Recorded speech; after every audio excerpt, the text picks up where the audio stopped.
देखिए, आज हमारा चैप्टर नंबर 5 से आपका अम्ल क्षार की जो ब्रास्ट-एंड-लॉरी संकल्पना है, ब्रास्ट-एंड-लॉरी की जो परिभाषा है, डेफिनेशन है बेस एंड एसिड की, वो देखिए क्या है।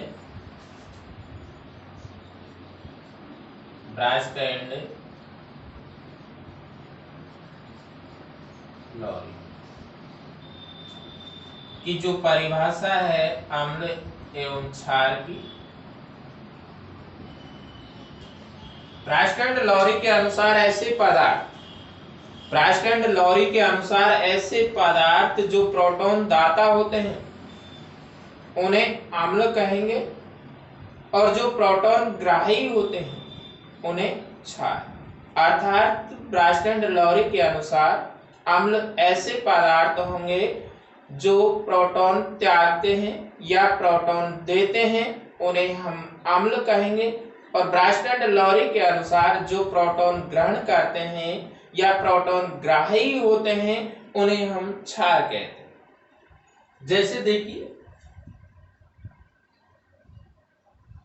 H2O प्लस NH3, यह आपका जल है और ये आपका अमोनिया है। किस प्रकार से ये प्रोटॉन का त्याग करेंगे और किस प्रकार से प्रोटॉन का ग्रहण करेंगे, आप देखिए।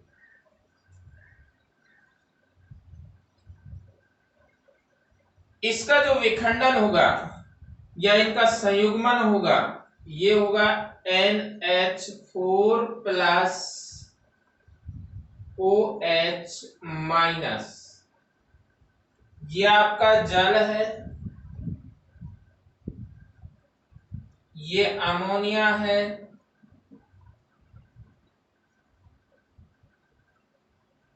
और ये अमोनियम,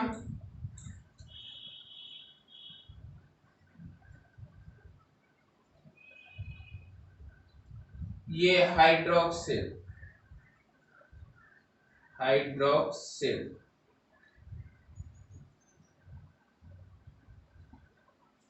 इस तरीके से है। अब प्रोटॉन का मतलब है हाइड्रोजन परमाणु या हाइड्रोजन धन आयन, क्योंकि हाइड्रोजन के अंदर पूरी आवर्त सारणी में हमारा हाइड्रोजन एक इस तरीके का एटॉमिक है जिसमें न्यूट्रॉन उपस्थित नहीं होता है, और इसमें जब इलेक्ट्रॉन निकल जाता है, जब ये धनायन का H+ का निर्माण करता है, उस कंडीशन में इसके अंदर केवल और केवल प्रोटॉन ही उपस्थित होता है। तो दूसरे शब्दों में हम इसे प्रोटॉन कह सकते हैं या H+ आयन कह सकते हैं, जो ब्रास्ट-एंड-लॉरी की संकल्पना है। या तो H+ आयन कह लीजिए या प्रोटॉन कह लीजिए, एक ही बात है। तो यहां से जब इस जल का अपघटन होगा HOH, इस तरीके से NH, H और H। ऑक्सीजन का जो परमाणु क्रमांक होता है 6 होता है, और 2 इलेक्ट्रॉनों का इसे अपना अष्टक पूरा करने के लिए इसे 2 इलेक्ट्रॉनों की और आवश्यकता होती है, और 2 इलेक्ट्रॉनों की साझा करके ये अपना स्थायी यौगिक का निर्माण करता है। इसी तरीके से जो नाइट्रोजन है, इसका परमाणु क्रमांक 7 होता है और इसके बाहरी कोश में 5 इलेक्ट्रॉन होते हैं। 3 का ये साझा करता है। किस तरीके से देखिए, ऑक्सीजन है, ये मान लो ऑक्सीजन परमाणु है, पहली कोश में इसके 2 इलेक्ट्रॉन हो जाएंगे, दूसरी कोश में 6 इलेक्ट्रॉन होंगे, 1 2 3 4 5 6। अब इसकी जो दूसरी कोश है, इसे पूरा करने के लिए ऑक्सीजन की जो दूसरी कोश है, इसे पूरा करने के लिए इसे 2 इलेक्ट्रॉनों की और आवश्यकता है, और 2 इलेक्ट्रॉनों का ये साझा करता है। हाइड्रोजन जो होता है, ये ऑक्सीजन परमाणु, ये हाइड्रोजन परमाणु है, और इधर एक हाइड्रोजन परमाणु। ये हाइड्रोजन परमाणु के अंदर एक ही कोश होती है, और पहली जो कोष है उसमें मैक्सिमम जो इलेक्ट्रॉन की संख्या हो सकती है वो केवल 2 है और 2 से अधिक नहीं हो सकती।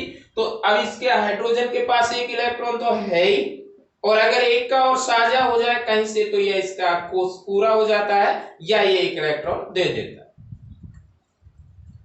ये हाइड्रोजन परमाणु है, इसके इस कोष में एक इलेक्ट्रॉन है, यह आपका हाइड्रोजन परमाणु, इसके पहले कोष में एक इलेक्ट्रॉन है। तो एक इलेक्ट्रॉन का ये आपस में साझा करते हैं, ऑक्सीजन और हाइड्रोजन, इस तरीके से ये एक इलेक्ट्रॉन का साझा करते हैं और जो साझे के इलेक्ट्रॉन हैं वे दोनों परमाणुओं का कार्य करेंगे। तो जब ऑक्सीजन के पास 6 इलेक्ट्रॉन हैं, एक का साझा इस हाइड्रोजन से कर लिया, एक का साझा इस हाइड्रोजन से कर लिया, 6 और 2 8, ऑक्सीजन का स्तर पूरा, हाइड्रोजन का एक है, एक इस ऑक्सीजन से साझा कर लेता है, या हाइड्रोजन इसके पास एक है, एक का ये साझा कर लेता है। तो इस तरीके से तो आपका H2O अणु बनता है। और इसी तरीके से जो नाइट्रोजन है, नाइट्रोजन का परमाणु है, पहली कोष में 2 इलेक्ट्रॉन होंगे, दूसरी कोष में 5 इलेक्ट्रॉन, 1 2 3 4 और 5। अब इसे 3 इलेक्ट्रॉनों की और आवश्यकता होगी।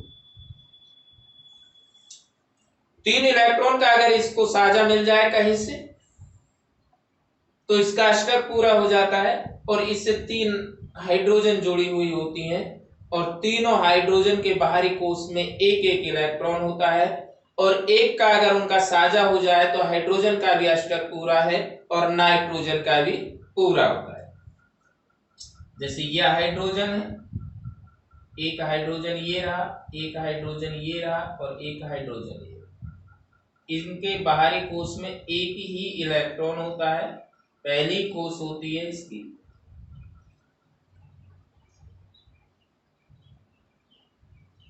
एक और हाइड्रोजन की एक अगर पहली कोष में एक इलेक्ट्रॉन आ जाए तो इसका पूरी हो जाती है, क्योंकि मैक्सिमम जो क्षमता है पहली कोष की वो केवल 2 ही इलेक्ट्रॉन है।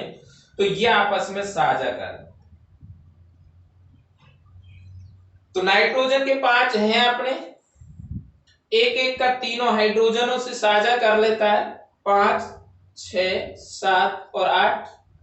नाइट्रोजन के भी इलेक्ट्रॉन पूरे बाहरी कोष में, हाइड्रोजन के पास तीनों हाइड्रोजन जो है इनके पास एक एक इलेक्ट्रॉन तो है और एक एक का ये आपस में साझा कर लेते हैं, तो इनका भी स्तर पूरा हो जाता है। तो इस तरीके से तो आपकी जल और अमोनिया इन दोनों की स्ट्रक्चर है। अब इसके बाद देखना आपको यह है कि किस तरीके से ये अम्ल और क्षार को डिफाइन करेंगे। जल अम्ल होगा या अमोनिया अम्ल होगा। देखिए अब ये जब H2O होता है हमारा, ये टूटता है H प्लस OH माइनस में, H प्लस OH माइनस में, और हाइड्रोजन परमाणु के अंदर एक ही इलेक्ट्रॉन होता है, प्लस का H प्लस का मतलब है वो इलेक्ट्रॉन भी इससे जा चुका है। पूरी आवर्त सारणी के अंदर ये अकेला इस तरीके का परमाणु है जिसमें कोई न्यूट्रॉन नहीं पाया जाता है। तो जब न्यूट्रॉन है नहीं, इलेक्ट्रॉन गया, तो बचता क्या है? प्रोटॉन। इसीलिए ब्रास्टन-लॉरी जो संकल्पना है उसे हम प्रोटॉन पर कह सकते हैं। अगर प्रोटॉन नहीं कहना चाहें तो H प्लस भी कह सकते हैं, कोई अतिशयोक्ति नहीं हो सकती। तो इसमें H प्लस और OH माइनस में टूटता है।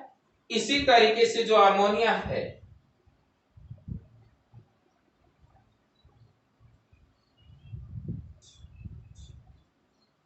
से ये H प्लस अभिक्रिया का है,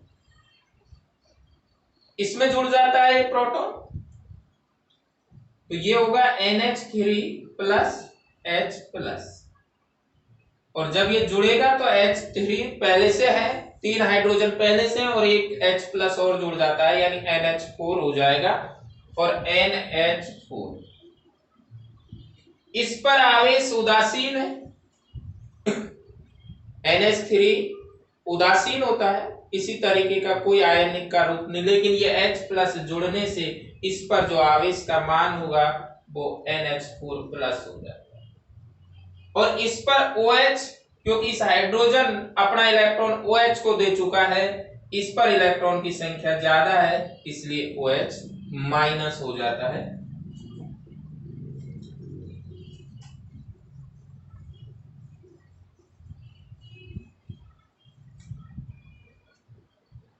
तो देखिए, जो पदार्थ प्रोटॉन दाता होते हैं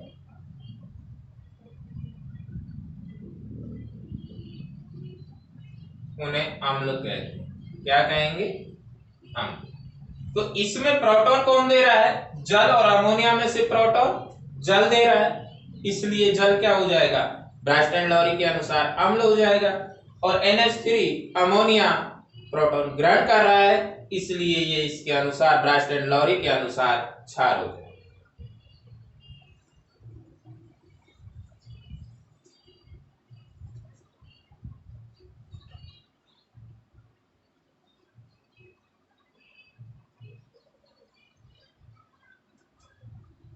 प्रोटॉन दाता।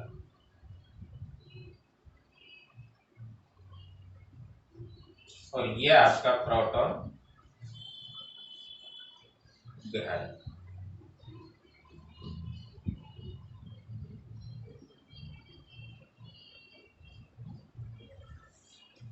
जल यहाँ पर प्रोटॉन का त्याग कर रहा है, इसलिए ब्रास्टन-लॉरी के अनुसार अम्ल होगा। और NH3 अमोनिया प्रोटॉन ग्रहण कर रहा है, इसलिए क्षार होगा ब्रास्टन-लॉरी के अनुसार। अब यहीं से एक परिभाषा और निकल के आती है, संयुग्मी अम्ल और संयुग्मी क्षार।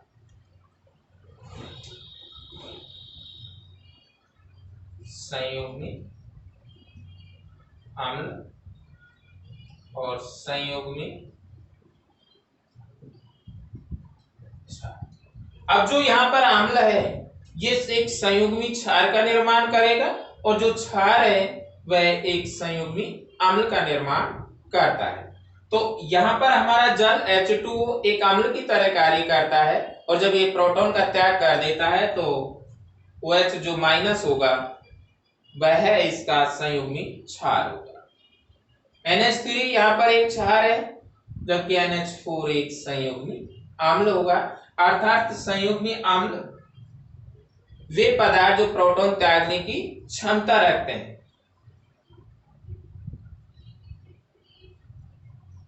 वे पदार्थ जो प्रोटॉन त्यागने की क्षमता रखते हैं, यानी अगर वो प्रोटॉन का त्याग कर दें, उनके पास एक्स्ट्रा कैपेसिटी होती है कि वो प्रोटॉन आसानी से दे सकते हैं। प्रोटॉन का मतलब यहाँ H+ से, प्रोटॉन का मतलब आपका यहाँ H+ से है। अगर आप H+ देने की क्षमता किसी पदार्थ के अंदर है तो वह आपका संयुग्मी अम्ल होगा, और यदि H+ ग्रहण करने की क्षमता है तो इस प्रकार के जो पदार्थ होंगे उन्हें हम संयुग्मी क्षार कहेंगे।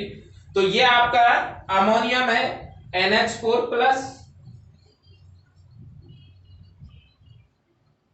-H+ NH3, इसके अंदर प्रोटॉन त्यागने की या H+ त्यागने की क्षमता है, इसलिए ये आपका संयुग्मी अम्ल होगा।